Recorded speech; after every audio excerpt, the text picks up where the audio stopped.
Well, I think the biggest challenge now will be the global sulfur cap from 1st of January next year, with a lot of companies still sitting on the fence, not knowing what to do. I think they have to do a lot of investments that will be too late.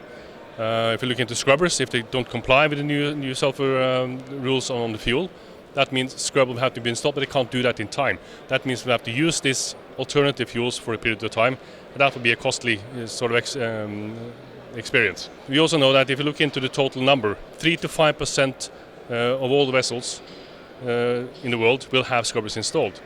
But that's in numbers. If you look into deadweight ton, we're talking about the bigger ships. And that means we have 20 to 25% maybe of the tonnage. So that will be a major impact on the industry. How sustainable these solutions are, that remains to be seen. But at least right now it provides a very good business case based on the price differential you have between heavy fuel oil and the lower sulfur cap.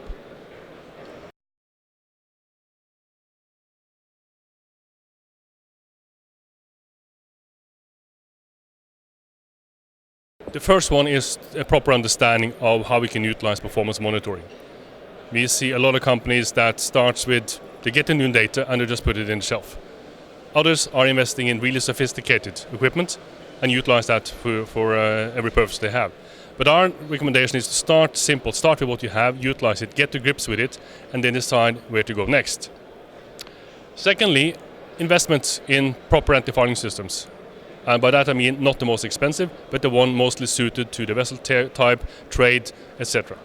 I think proper incentives is really important. Proper incentives for the shipping industry. Today they're mostly run by the stick, not by the carrot. That means in order to comply and do these investments, there's no benefit in it.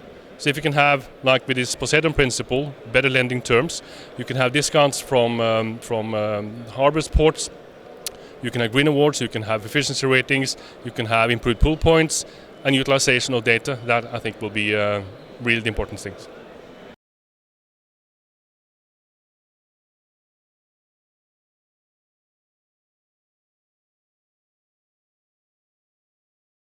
I'll probably keep repeating myself, but I think performance monitoring still is what we come back to. There's not an ISO standard on measuring changes in hull and propeller performance. That wasn't there before. That means everything that was done was based on visual assessment. If it was green, we had to do something, clean it. If it's fine, then it probably is fine. But it's not that easy. So a lot of things has to be done, and again, getting to grips with this is really important.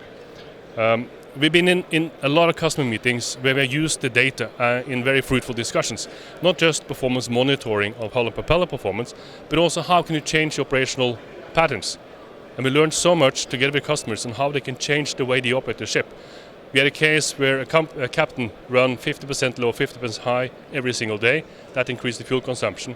We have seen companies going from normal speed to slow steaming back up again and not changing the procedure for turbocharger cleaning. So I think performance monitoring is a future.